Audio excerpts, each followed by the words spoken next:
Bienvenido a RPP. Buenas noches, Fernando. Gracias por la invitación. Bueno, ha escrito un artículo usted bajo el título Marcha Atrás.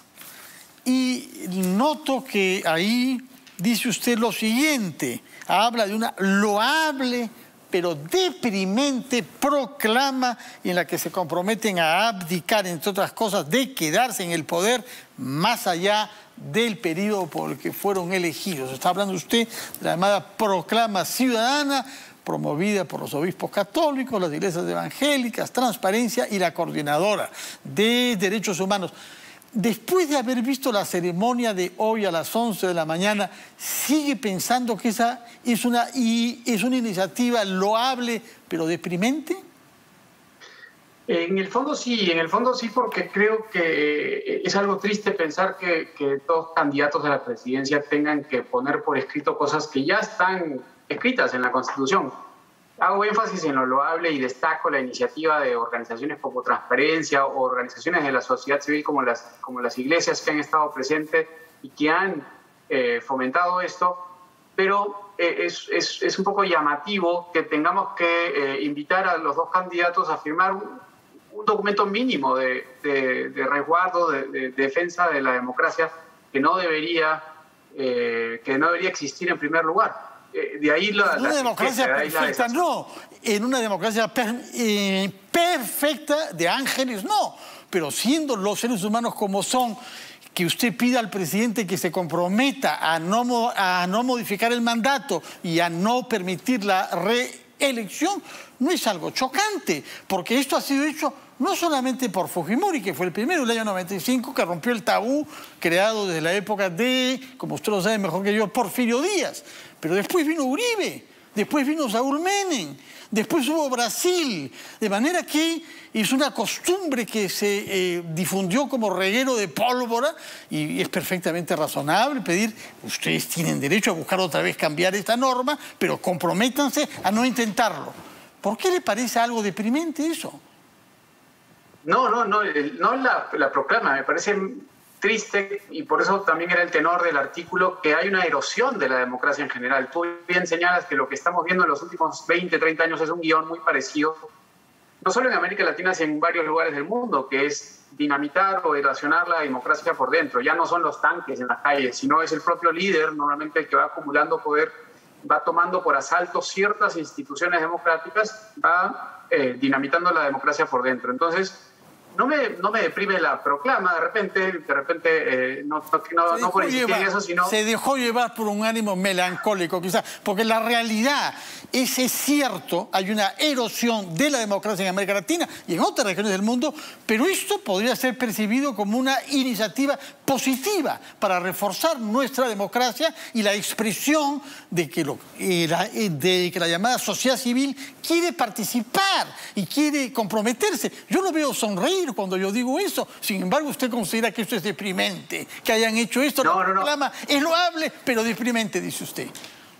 Me quedo con lo de loable. Hago énfasis en lo que estás destacando en la parte loable, porque es loable que haya una sociedad civil activa, que esté atenta y que esté preocupada por el futuro de la democracia. Deprimente porque no debería pasar en una democracia perfecta, como bien señalas. En una democracia donde se respetan las instituciones, para eso está la Constitución. No habría necesidad de una proclama adicional, pero bienvenida sea si eso va a ser una garantía o un candado que la sociedad civil está poniendo a estos candidatos para decir, bueno, vas a hacer algo, ten cuidado porque te estamos firmando, has firmado papel y te vamos a estar vigilando. De acuerdo. ¿Quién hubiera imaginado que en Estados Unidos un presidente en ejercicio podía desconocer la decisión electoral tomada por las autoridades competentes y ratificada por los estados?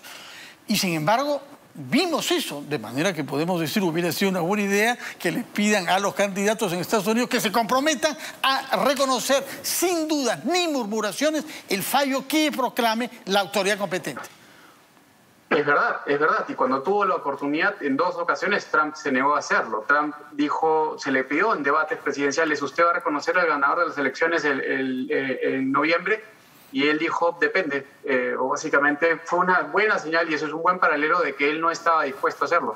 Bueno, y llevó bien lejos esa amenaza. Permítanos ir a una pausa, ya vamos a dejar de lado este tema de la llamada proclama ciudadana y hablaremos sobre los dos candidatos que usted presenta como formas diferentes, un mismo fenómeno, un riesgo de debilitamiento de nuestra democracia. Nos explicará por qué piensa eso de ambos candidatos. Retomamos después de la pausa nuestra conversación con el politólogo Omar Aguapara.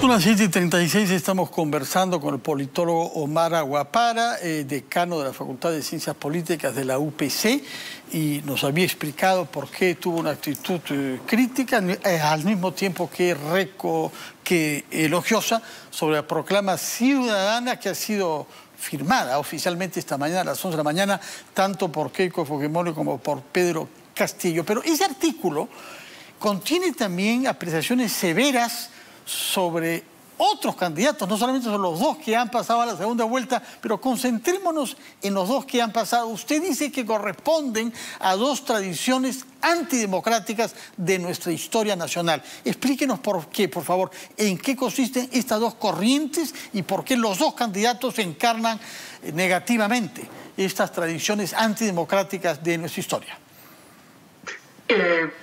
Claro, en primer lugar, lo que el ideario de Perú Libre se adscribe como el marxismo, leninismo, mariateguismo, en general el comunismo, por lo menos en el Perú, en estas manifestaciones, ha sido una ideología que no ha tenido mucho respeto en el mundo por la democracia, ¿no? Las consideran más como unas formas burguesas que no representan realmente los intereses del pueblo. Siempre han visto o han solido tener, con distintas variaciones, por supuesto tú lo conoces muy bien, en la historia, una aproximación algo ambigua hacia la democracia. Tuve que reseñar un libro de Luis Pázar hace poco que reflejaba muy bien eso, sobre todo la posición que tuvo la izquierda en los años 80 frente a la Asamblea Constituyente, donde no hubo un compromiso estricto, a mi parecer, con la democracia, y empujando más allá, sin hacer un paralelo, sin necesariamente identificar una cosa con la otra, pero una rama de esa familia terminó tomando las armas, o dos, ¿no? Sendero Luminoso por un lado y el MRTA. La lucha armada fue una vía que la izquierda consideró válida hasta muy entrado el siglo XX en el Perú. No, siempre contextualizando y obviamente hasta los 80s. Hoy día habría que, de repente la proclama sería una buena forma de asegurarnos de que haya un compromiso real con la democracia y que no sea simplemente un medio para el cual asaltar el poder, como un poco sugerían algunas declaraciones de Vladimir Cerrón, inspirado más, no en la clásica forma de llegar al poder, como tú señalaste, como discutíamos hace unos minutos, sino en la forma más moderna, ya no a través de la lucha armada, sino de repente ahora socavando las instituciones por dentro, siguiendo el modelo del socialismo del siglo XXI, no tanto el socialismo del siglo XX. Y por otro lado, hacía énfasis también en lo que habíamos vivido con el fujimorismo en el poder en los años 90.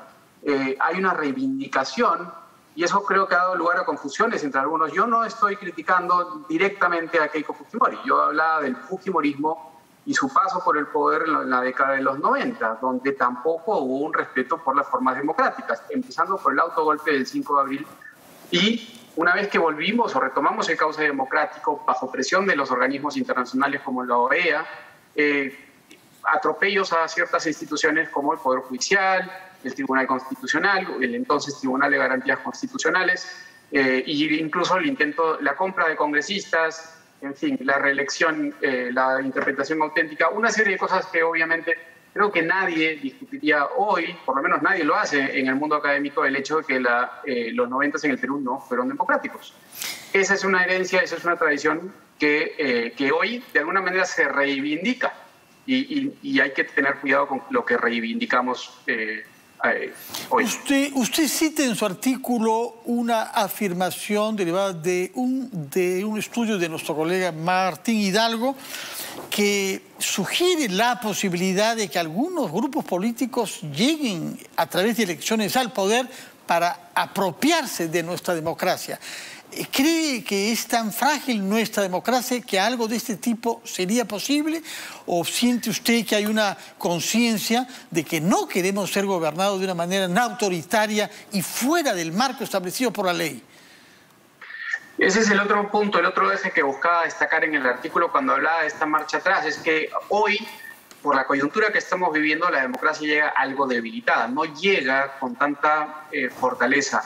Y de repente está más expuesta a estos retrocesos, a estos problemas que el artículo de Martín Hidalgo en El Comercio, sobre el que también me basé un poco, destacaba. Venimos de una lucha política de 5 años en el cual hemos recurrido a armas nucleares como el cierre del Congreso o la vacancia presidencial con una forma bastante simple, con vacancias express, de una manera que no habíamos visto hasta en los últimos 15 años o 20 años.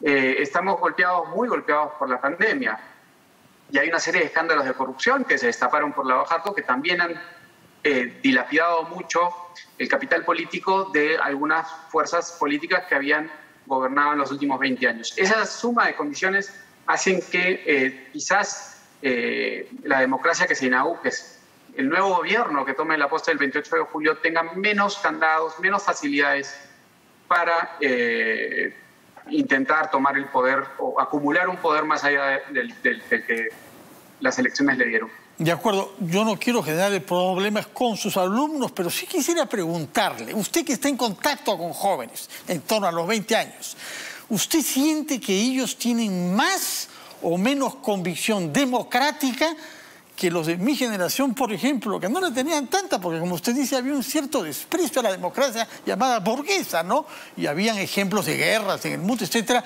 y teníamos el recuerdo todavía vivo, de alguna manera, de la Segunda Guerra Mundial, aunque había pasado cuando yo era joven, ¿eh?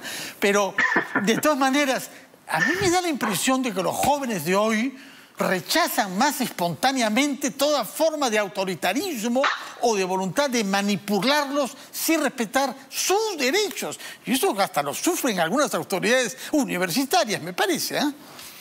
Sin duda, sin duda. Son muy activos. A mí me sorprendió mucho lo que pasó en noviembre. Nos tomó mucho por sorpresa ver ese nivel de activismo. Pero lo he visto con mis alumnos de la universidad. Yo dicto a chicos que están entrando a la universidad del primer ciclo. 18 años, 18, 19 años. 17, 18 años. Y lo que veo son chicos que, si miras hacia atrás, han crecido en democracia, han nacido en el 2000, en el 2001, en el 2002. Están acostumbrados, eso es lo que han respirado. No entienden o de repente les cuesta mucho pensar en ver tanques por las calles, que es algo que tú y yo sí alcanzamos a ver. De acuerdo. Han crecido en un ambiente democrático y creo que algo que rompa eso no les va a gustar mucho. Ahora, ¿qué es lo que más daño ha hecho a la solidez de nuestra democracia? ¿La pandemia o la corrupción?